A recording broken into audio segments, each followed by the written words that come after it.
जब से मेरी बहू उम्मीद से हुई थी उसने रो रो कर अपना बुरा हाल कर लिया था। वो मेरे बेटे से छुप छुप कर मुझसे कहती कि मम्मी जी, मैं ये बच्चा पैदा नहीं करना चाहती, आप मेरा बच्चा गिरवा दें। और मैं उसे डांट देती कि पागल लड़की, चुप रहो, तुम क्या बकवास करती रहती हो। मेरी बहू की रंगत काली पड़ गई थी, इसलिए मेरा बेटा रोज उसे ब्यूटी पार्लर लेकर जाता।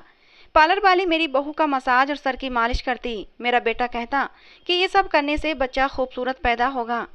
मेरी बहू हर बार रो रो कर पार्लर के अंदर चली जाती, क्योंकि वो मसाज भी नहीं करवाना चाहती थी। मैं बेटे को रोकना चाहती कि अगर बहू नहीं चाहती तो उसकी मसाज मत करवाया कर, और मैं उसे रोकती तो वो कहता कि माँ, इस मसाज से बच्चे की सेहत अच्छी होगी और माँ की सेहत पर भी बहुत ही अच्छा असर पड़ेगा। और फिर मैं ये सुनकर खामोश हो जाती। मैं भी तो यही चाहती थी कि मेरी बहू खुश रहे और एक सेहतमंद बच्चे को जन्म दे। बज़ाहिर तो मेरी बहू में कोई कमी नहीं थी। मसाज करने वाली लड़की आई थी। एक बात बस अजीब थी कि जब भी मसाज करने वाली लड़की मेरी बहू को अंदर ले जाती, तो वो लड़की जब भी बाहर आती तो बहुत ही अफसोस के साथ कहती कि तुम्हारी बहू तो किसी काम की ही नहीं है।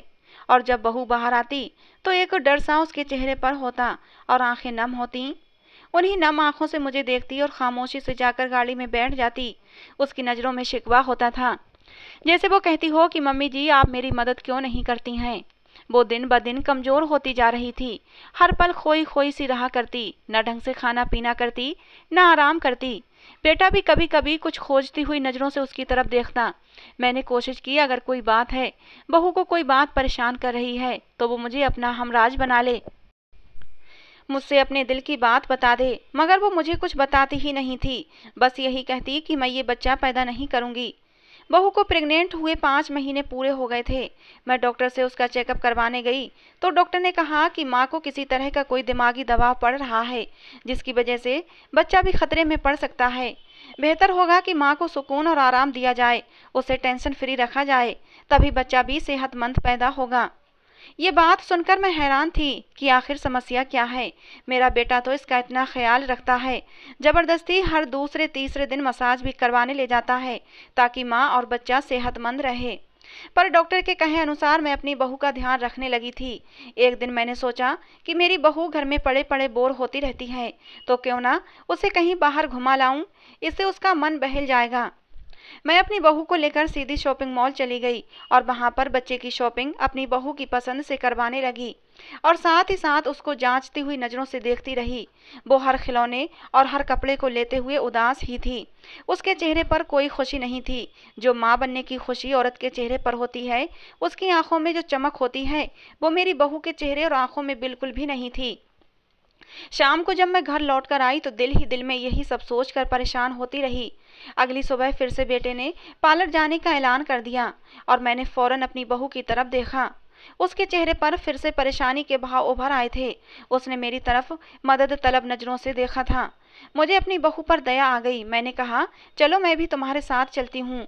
ये सुनकर उसके चेहरे पर कुछ सुकून हो गया था।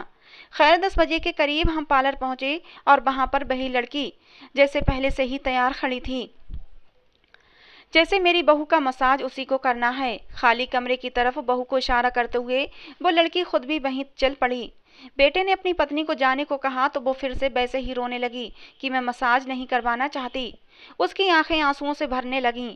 मुझे शक हुआ कि कुछ तो गड़बड़ जरूर है कि मेरी बहू यहाँ पहुँचकर कुछ ज़्यादा ही परेशान हो जाती है। बहू को अंदर भेजा तो बेटा मुझे इंतजार करने का कहकर किसी काम से ऑफिस चला गया। मैंने ये मौका गनीमत जाना और दबे कदमों से उसी कमरे की तरफ बढ़ने लगी। मैं करीब पहुंची तो हल्की हल्की बातों की आवाज़ें आने लगीं। मैंने दरवाजे को हल्का सा खोलकर अंदर झांका तो मेरे पैरों तले से जमीन ही निकल गई। मेरी बहू तो सिसक सिसक कर रो रही थी, क्योंकि वहां पर तो उसका मसाज नहीं बल्कि उसके साथ हमारा संबंध दिल्ली के एक पॉश इलाके से है। मैं और मेरा बेटा और मेरा पति खुशी खुशी रहा करते थे। मेरे ससुराल में सिर्फ मेरी सास थीं। ससुर तो बहुत पहले ही गुजर चुके थे। मेरे पति के अलावा मेरे सास की कोई दूसरी औलाद नहीं थी। मेरी सास ने अपना घर का खर्चा चलाने के लिए ऊपर वाला पोर्शन किराए पर दे रखा था। ऊपर वाले पोर्शन में माँ बेटी रहा करती थीं। पति की पेंशन और गांव की कुछ जमीनों से पैसा आ जाता था। इस तरह उन माँ बेटी का खर्चा अच्छा चल रहा था। मेरी सास बताया करती थीं कि यह मेरी सहेली है, इसका पति एक एक्सीडेंट में मर गया था तो मैं इसे अपने साथ ही ले आई और अब हम दोनों आराम से अपनी ज़िंदगी जी रहे हैं। उनकी एक ही बेटी थी, बहुत ही खूबसूरत और बहुत ही प्यारी थी। जब मेरी शादी हुई उस समय उसकी उम्र 20 साल थी। बहुत ही मिलनसार तबीयत की थी। हर वक्त मुझसे भाभी भाभी कहती रहती, मेरा बहुत ही ख्याल रखती थी, भाग भाग कर मेरे सारे काम करती। ऐसा लगता था जैसे मुझे अपनी सगी छोटी बहन मिल गई हो। अनिका की वजह से मेरी ससुराल में मेरा बहुत मन लग गया था। यहाँ तक कि इतना अच्छा तो मुझे अपनी मायके में भी नहीं लगता था जितना कि अपनी ससुराल में लगता था। और ये सब अनिका की वजह से था। अनिका बहुत अच्छी और सुलझी हुई तबीयत की मालिक थी। हर किसी के साथ घुल मिलकर रहने वाली, हर किसी का ख्याल रखने वाली और शरीफ सी ये लड़की मुझे पहले दिन से ही बहुत अच्छी लगी थी। मेरी शादी के 3 साल बाद उसकी शादी हुई थी, मगर इन 3 सालों में मजाल है कि उसने कभी मुझसे लड़ाई शिकवा या किसी भी तरह की कोई जिदबाजी की हो। शादी के 1.5 साल बाद पैदा होने वाले मेरे बेटे के साथ हर वक्त चिपकी रहती। वो अपने कॉलेज में पढ़ने वाले एक लड़के को पसंद करती थी और फिर उसकी शादी हो गई तो वो दूसरे शहर चली गई। मगर मुझे उसकी कमी बहुत महसूस होती थी। मैंने सोच लिया था कि उसकी बेटी पैदा हुई तो उसे अपनी बहू बनाऊंगी और अब मुझे जल्दी लगी थी कि कब वो बच्ची इस दुनिया में आए और मैं उसे अपनी बहू बना लूं। ये सब कुछ मैंने अपने दिल ही दिल में सोच रखा था, किसी को कुछ नहीं बताया था। समय से पहले मैं किसी को भी अपनी सोच में शामिल नहीं करना चाहती थी। धीरे धीरे 2 साल के बाद अनिका ने खुशखबरी सुनाई कि मैं उम्मीद से हूँ। मैं तो बहुत खुश हुई और खुशी के मारे उसके गले से लिपट गई थी। मैं अनिका और उसके बच्चे की भगवान से प्रार्थना करने लगी कि माँ और बच्चा दोनों सेहतमंद रहें। जब 9 महीने पूरे हो चुके और वो अस्पताल पहुंची तो कुछ ही घंटों के बाद मिलने वाली खबर ने मुझे अच्छी खासी मायूसी दे दी थी, क्योंकि उसके यहाँ लड़के की पैदाइश हुई थी। खैर कुछ दिन के बाद मैं खुद को ये कहकर समझा लिया कि चलो अगली बार ही सही। मगर मेरा इंतजार लंबा हो गया और 4 साल बाद उसके यहाँ एक बेटी की पैदाइश हुई जिसका नाम उन्होंने निष्ठा रखा था। और मैंने तभी ऐलान कर दिया कि मैं निष्ठा को अपनी बहू बनाऊंगी। मैं उसकी शादी अपने बेटे राजवीर के साथ करूंगी। जब निष्ठा पैदा हुई थी उस समय मेरा बेटा 8 साल का था। पति ने कहा कि वो बहुत छोटी है, मगर मेरी जिद पर सब मान गए। जब ये दोनों बच्चे जवान हुए तो मैंने मंगनी की रस्म की बात की। निशु तो खामोश रही, मगर राजवीर बुरी तरह बिगड़ गया। उसका कहना था कि मैंने कभी निशु को इस नज़र से देखा ही नहीं। उसे इस रिश्ते से साफ इनकार था। मैंने भी जिद कर ली कि पढ़ाई पूरी करके जैसे ही राजवीर की नौकरी लगेगी तब मैं उसकी मर्जी की चिंता किए बगैर ही उसकी शादी निशु से कर दूंगी। सारी तैयारियां मैंने बहुत ही खुशी खुशी कर रखी थीं, जबकि मेरा बेटा इस दौरान बिल्कुल ही लापरवाह सा घूमता रहा। उसे कोई भी मतलब नहीं था। अगर कभी मैं कुछ दिखाकर उसकी राय जानना चाहती तो वो तंज कर देता कि मेरी इन चीज़ों में कोई दिलचस्पी नहीं है। आप सब कुछ अपनी मर्जी से कर रही हैं तो ये सामान वगैरह भी आप अपनी मर्जी से ही खरीद लें। ये सुनकर मैं दिल महसूस कर रह जाती, मगर फिर हर बार उसके तंज को कान पर से मक्खी की तरह उड़ा देती।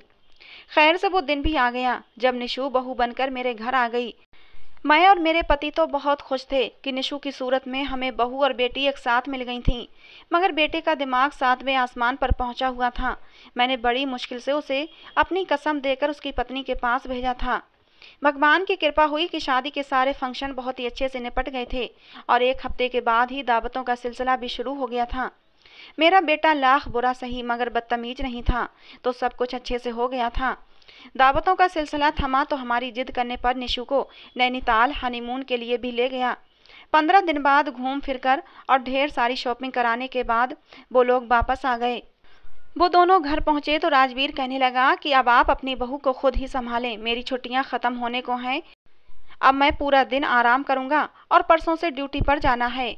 मैंने अपनी बहू को ढेर सारा प्यार किया और अपने साथ ही बिठा लिया और उससे पूछने लगी कि निशु तुम दोनों कहाँ कहाँ गए थे, क्या क्या देखा, क्या क्या एंजॉय किया, वहाँ का मौसम कैसा लगा, मेरे बेटे ने परेशान तो नहीं किया, शॉपिंग कितनी की है। मेरे इतने सारे सवाल सुनकर निष्ठा हड़बड़ा गई थी और फिर उसने धीरे धीरे मेरे सारे सवालों के जवाब दे दिए। मैं बहुत ही खुश थी। मेरी बहू निशु और मेरा बेटा राजवीर अपनी ज़िंदगी में अब बहुत खुश थे। कुछ दिनों के बाद मैंने निशु से खीर पकाई की रस्म भी कर ली। खीर की रस्म करने के बाद अब निशु ने किचन संभाल लिया था और अब वो पूरी तरह मेरी बहू होने के नाते किचन में काम करना शुरू कर चुकी थी। हमारे घर का रिवाज था कि सारे काम भले किसी से करवा लो, मगर औरत को अपना किचन खुद ही संभालना चाहिए। इससे घर वालों के दिलों में इज्जत और प्यार पैदा होता है। सो किचन का सारा काम यानी नाश्ता, खाना, चाय वगैरह सब निशु खुद ही देखा करती थी। पूरे घर की सफाई, बर्तन धोना, कपड़े धोना, ये सब करने के लिए मैंने 2 कामवाली रखी हुई थीं। निशु को खाना बनाना सिखाना था, क्योंकि अभी वो किचन का काम संभालने में परफेक्ट नहीं थी। धीरे धीरे मैं उसे रोज कुछ ना कुछ बनवाती थी, जिससे कि निशु घर का सारा काम करना सीख जाए। कभी बिरयानी, कभी शाही पनीर, कभी सूजी का हलवा। मेरे घर में खूब रौनक लगी हुई थी। मैंने जिस नियत से अनिका की बेटी को बहू बनाया था, वो पूरी हो गई थी। मुझे विश्वास था कि अनिका की बेटी भी अनिका जैसी तबीयत की मालिक होगी और मुझे बहू के रूप में बेटी मिल जाएगी। और निशु मेरे विश्वास पर पूरी उतरी थी। वो भी अपनी माँ की तरह बहुत ही प्यारी थी और बहुत ही नरम दिल।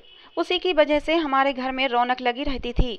पति भी हर समय अब मेरे फैसले की दाद देते कि तुमने बहू तो बहुत ही अच्छी चुनी है। पता नहीं अनजान लड़की आती तो घर का क्या हाल होता।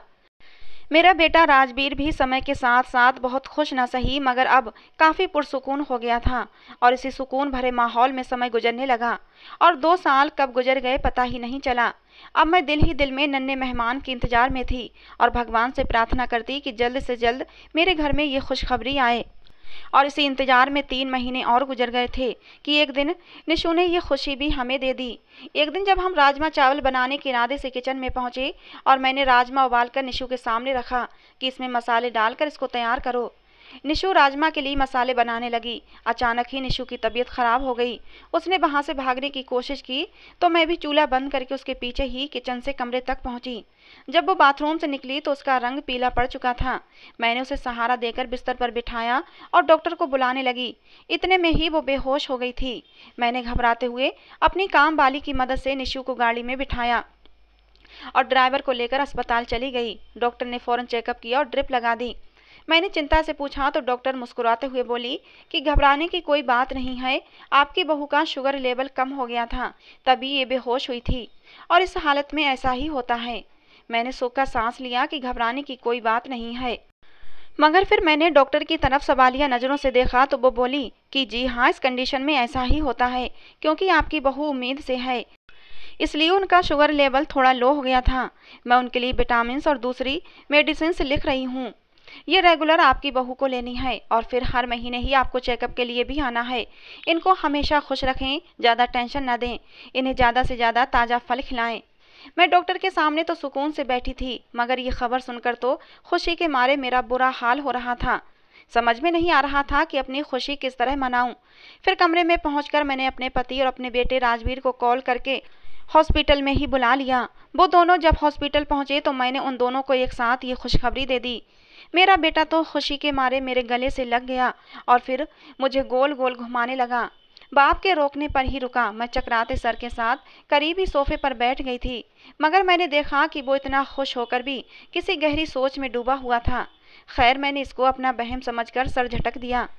उसके बाद हम सब एक साथ ही मिठाई और फल वगैरह लेकर घर पहुंचे। मैंने निशु की माँ अनिका को भी फ़ोन करके घर पर बुला लिया था।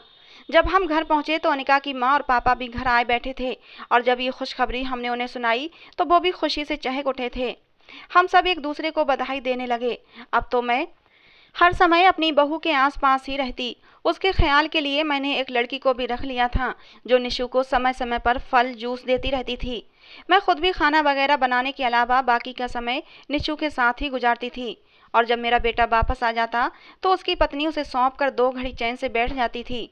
सब कुछ ठीक चल रहा था, मगर मैंने 2-3 बार नोट किया था कि मेरा बेटा अब किसी गहरी सोच में गुम बैठा रहता है। न जाने कौन कौन से ताने बाने मिला रहा है। मैंने एक दिन पूछा तो कहने लगा कि कुछ नहीं, परेशानी की कोई बात नहीं है, बस दफ्तर का बोझ बढ़ गया है, इसीलिए आपको ऐसा लग रहा है। मैं भी मान गई कि ये सब तो जिंदगी में चलता ही रहता है। खैर, यूं ही समय गुजरने लगा। मैंने निशु का हर तरह से ख्याल रखा और उसे रेगुलर डॉक्टर के पास भी लेकर जाती रही। देखते ही देखते 3 महीने हो गए थे। एक दिन मेरी बहू ने मुझसे कहा कि मैं ये बच्चा गिरवाना चाहती हूँ, मुझे ये बच्चा नहीं चाहिए। मेरे तो पैरों तले से जमीन ही निकल गई थी। मैंने उसे डांट दिया, मगर वो रोने लगी और उसने मुझसे कोई और बात नहीं की और रोते रोते अपने कमरे में चली गई। रोज राजवीर निशु को लेकर पार्लर जाना चाहता था ताकि पार्लर वाली निशु का मसाज कर दे। मैंने कहा ठीक है, अच्छी बात है, ले जाओ, मगर निशु कहने लगी कि मम्मी जी आप भी मेरे साथ चलें। तब मैं भी तैयार होकर उसके साथ चली गई। वहां पहुंचकर राजवीर ने निशु को एक कमरे में भेजा कि मसाज करवा लो, तो वो खामोशी से अंदर चली गई और राजवीर कहने लगा कि यहाँ मसाज बहुत अच्छा होता है, इससे दिमाग पर बहुत ही अच्छा असर पड़ेगा और निशु के साथ साथ बच्चे पर भी अच्छा असर होगा। मुझे भला क्या एतराज होना था। हम ऐसे ही हल्की फुल्की बातें करने में बिजी हो गए। करीब 1 घंटे के बाद निशु कमरे से बाहर आई थी और हम घर आ गए। लेकिन अब ऐसा हर दूसरे तीसरे दिन होने लगा था। राजवीर सुबह या शाम को हमें लेकर पार्लर चला जाता और पार्लर वाली निशु को लेकर अंदर कमरे में चली जाती। मगर हर बार निशु घबराई हुई उस कमरे में जाती और धीरे धीरे ये घबराहट उदासी में और फिर परेशानी में बदलती जा रही थी। मैं परेशान थी कि आखिर बात क्या है कि निशु खुश होने के बजाय दिन ब दिन कमज़ोर होती जा रही है। तब मैं शक में पड़ गई और हर बार पहले से ज़्यादा कोशिश की कि इस सब के पीछे का असल राज मालूम कर सकूं। मैं तो समझी थी कि कोई छोटी मोटी बात होगी, मगर मैं क्या जानती थी कि बात बहुत बिगड़ चुकी थी। एक दिन जब राजवीर हमें पार्लर छोड़कर चला गया तो पार्लर वाली मेरी बहू को कमरे में ले गई। मेरी बहू बहुत परेशान थी और बहुत धीरे धीरे कदम उठाती कमरे के अंदर गई तो मुझे महसूस हुआ कि जैसे निशु सिसक रही हो। मैंने दरवाज़ा हल्का सा खोला तो मुझे पार्लर वाली लड़की की आवाज़ साफ सुनाई दे रही थी। निशु उस पार्लर वाली लड़की की किसी बात पर मिन्नतें कर रही थी। यही लड़की हर बार निशु का मसाज करती थी और जो अब मेरी बहू को किसी बात पर धमका रही थी। मैं हैरान थी कि ये लड़की मेरी बहू को धमका क्यों रही है। उसकी हिम्मत कैसे हुई अपने कस्टमर से ये बात करने की। और तभी वो लड़की जो बोली उसे सुनकर तो मेरे ऊपर हैरतों के पहाड़ टूट पड़े थे। वो लड़की मेरी बहू को धमका रही थी कि मैं और राजवीर एक दूसरे को चाहते हैं और तुम मेरे और राजवीर के प्यार के बीच में रुकावट हो और तुम्हें हम दोनों के बीच से हटना होगा ताकि हम अपनी ज़िंदगी की नई शुरुआत कर सकें। बात यहीं पर ख़त्म नहीं हुई थी। उस लड़की ने आगे कहा कि तुम्हें अपना ये बच्चा गिरवाना होगा। जब तुम दोनों ने साथ ही नहीं रहना है तो इस बच्चे को कौन पालेगा। वो लड़की निशु को ये भी धमकी दे रही थी कि अगर तुमने किसी को कुछ बताया तो मैं तुम्हें जान से मार डालूंगी। हे भगवान, इतनी बड़ी बड़ी धमकियां और वो भी उसको जो इतनी कमज़ोर दिल की मालिक थी, जो अपने दुखों और अपनी मुसीबतें सिर्फ अपने तक ही सीमित रखती थी। पता नहीं राजवीर कब से मेरी बहू निशु पर प्रेशर बना रहा होगा और मेरी बहू सब कुछ चुपचाप अकेले ही सह रही थी। तभी तो पिछले महीने जब हम निशु को लेकर डॉक्टर के पास गए थे तो डॉक्टर ने कहा था कि अपनी बहू को किसी भी तरह के दिमागी दबाव से बचाकर रखें, उसे खुश रखा करें। शायद निशु इस बात का बहुत बड़ा टेंशन लिए बैठी थी और वो लड़की भी तो मेरी बहू को कितनी बुरी तरह से धमका रही थी और मेरी बहू भी उस लड़की के डर से मुझसे कहती थी कि मैं बच्चा गिरवाना चाहती हूँ। मुझे अब मालूम हुआ था कि ये सब इस लड़की की साजिश है और मेरा अपना बेटा उसके साथ मिला हुआ है। मगर वो ये नहीं जानता था कि निशु जैसे ही हम सफ़र को छोड़कर सारी ज़िंदगी पछताएगा। हम घर पहुँचे तो मैं फिर से एक नए मसले पर दिमाग लगाना शुरू कर दिया। कई दिन तक लगातार सोच विचार करने के बाद एक दिन एक सुनहरा मौका पाकर मैंने निशु को अपनी एक दोस्त के पास भिजवा दिया जो एक वेलफेयर चलाती थी। वहाँ औरतों की भीड़ में उसका दिल भी बहल गया और वो सुरक्षित भी हो गई थी। घर आकर मैंने रोना शुरू कर दिया और सबको बताया कि निशु को अस्पताल ले गई थी, मगर अचानक ही तबीयत खराब होने की वजह से निशु भगवान को प्यारी हो गई है। न जाने कौन सा गम था मेरी बच्ची को कि उसे अंदर ही अंदर खाया जा रहा था। हमारे इतना ख्याल रखने के बावजूद उसने मौत को गले लगा लिया और बच्चे समेत इस दुनिया से चली गई है। मेरा बेटा तो ये सुनकर पागल होने लगा था।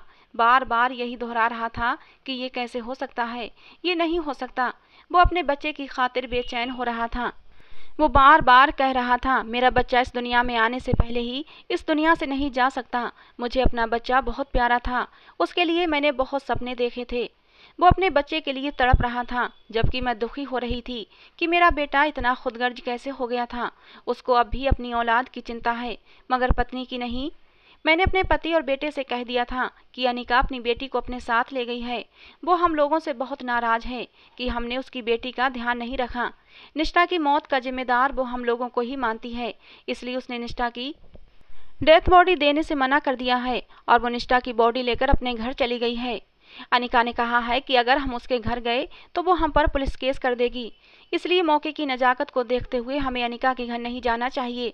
मेरे पति और मेरा बेटा राजवीर भी मौके की नज़ाकत को समझ गया और हम घर पर ही निष्ठा का दुख मनाने लगे। 2 दिन हमें रोते रोते और शोक मनाते गुजर गए। तीसरे दिन पार्लर वाली वही लड़की हमारे घर आ गई और मेरे बेटे को तसल्ली देने लगी और निशु की मौत पर अफसोस करने लगी, जबकि मैं देख रही थी कि वो कितनी खुश लग रही थी। उसके चेहरे से ही जाहिर हो रहा था कि वो सोच रही है कि चलो अच्छा हुआ दोनों से ही जान छूट गई। और यही सब वो गलती से हौसला देते देते राजवीर के सामने कह भी गई कि अच्छा हुआ माँ और बच्चा दोनों ही मर गए, वरना मैं उस बच्चे का क्या करती।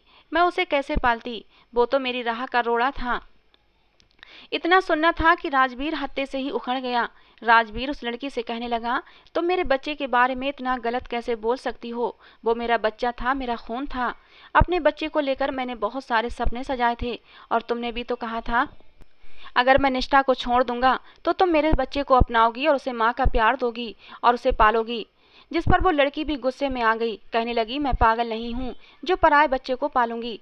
मैं तुमसे इसी शर्त पर शादी करती जब तुम अपनी पत्नी को छोड़ देते और तुम्हारी पत्नी उस बच्चे को गिरा देती। लेकिन तुम्हारी पत्नी भी बड़ी ढीठ निकली। तुम अपनी पत्नी को मेरे पास ये कहकर छोड़ जाते थे कि तुम मेरी पत्नी को समझाना कि वो मुझसे तलाक ले ले, क्योंकि तुम अपनी माँ से मजबूर थे। तुम अपनी तरफ से उसको तलाक नहीं दे सकते थे। मैं तुम्हारी पत्नी को रोज समझाती थी। समझाने के साथ साथ मैं उसको धमकाती भी थी कि तुम राजवीर को छोड़ दो, उससे तलाक ले लो और साथ ही साथ ये बच्चा भी गिरवा दो, नहीं तो मैं राजवीर पर केस कर दूंगी कि उसने मेरी इज्जत के साथ खिलवाड़ किया है। मैं उसे जेल की सलाखों के पीछे भिजवा दूंगी। लेकिन तुम्हारी पत्नी तो बहुत ही ढीठ निकली। मेरे इतनी बार समझाने पर भी वो न मानी। न तुमसे तलाक ले रही थी, ना ही उस बच्चे को गिरा रही थी। लेकिन चलो, जो भी हुआ अच्छा ही हुआ। दोनों माँ बच्चा इस दुनिया से चले गए। राजवीर, मैं तुमसे प्यार करती हूँ और तुम भी तो मुझसे प्यार करते हो। हम दोनों अपनी नई दुनिया बसाएंगे। तुम इतना ज़्यादा गुस्सा क्यों कर रहे हो?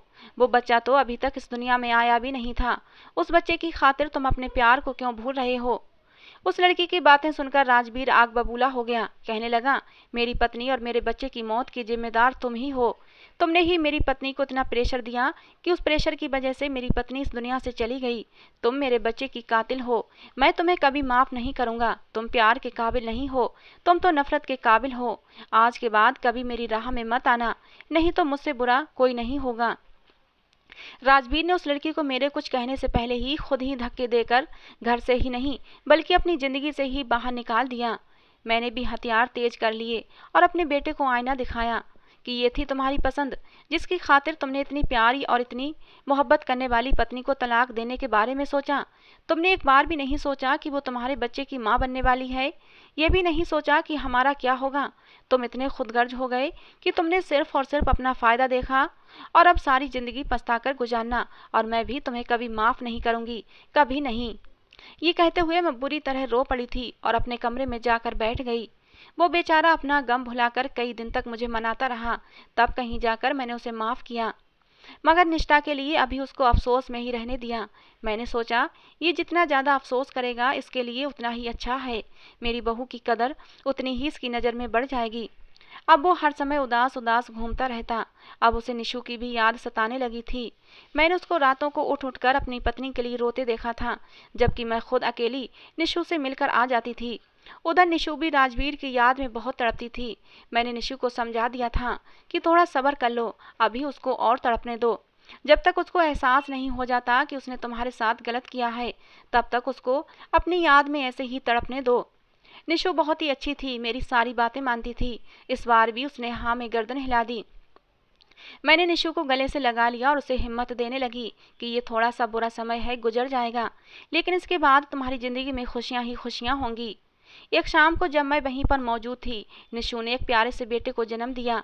मैं पोते को देखकर जैसे दोबारा से जी उठी थी। अब मैं अपने बेटे को और सजा नहीं देना चाहती थी। फिर मैंने अपने बेटे और अपने पति को इसी एड्रेस पर बुला लिया।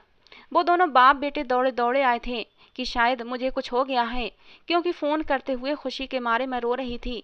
जब वो पहुंचे और राजवीर ने निशु को देखा तो उसे विश्वास नहीं आ रहा था। वो अविश्वास से पूछने लगा, मम्मा ये मुझे क्या हो गया है? मम्मी, मेरी आंखों के सामने मुझे निशु क्यों दिखाई दे रही है? मैंने उसके कंधे पर हाथ रखा, उसको विश्वास दिलाया कि निशु जिंदा है, इसने तुम्हारे बेटे को जन्म दिया है। राजवीर को तो विश्वास ही नहीं आ रहा था। वो धीरे धीरे चलता हुआ निशु के पास गया और छू छू कर उसको महसूस कर रहा था। उसकी आंखों से खुशी के आंसू बहने लगे थे। तब मैंने राजवीर से वादा लिया कि अब कभी जिंदगी में किसी दूसरी औरत की तरफ देखोगे भी नहीं और निशु को कभी तलाक देने के बारे में नहीं सोचोगे। राजवीर को भी अपनी गलती का एहसास हो गया था। उसने निशु और मुझसे माफ़ी मांग ली। हमने उसे माफ़ कर दिया। आज इस बात को 5 साल गुजर गए हैं और हम सब एक साथ हंसी खुशी ज़िंदगी जी रहे हैं। तो दोस्तों, ये थी आज की हमारी कहानी। आपको कैसी लगी ज़रूर बताना। पसंद आई हो तो प्लीज़ लाइक करना। रोज़ एक नई कहानी सुनने के लिए हमारे चैनल को भी सब्सक्राइब करना। कहानी को अंत तक सुनने के लिए आप लोगों का बहुत बहुत धन्यवाद दोस्तों। मिलते हैं अगली किसी नई कहानी के साथ।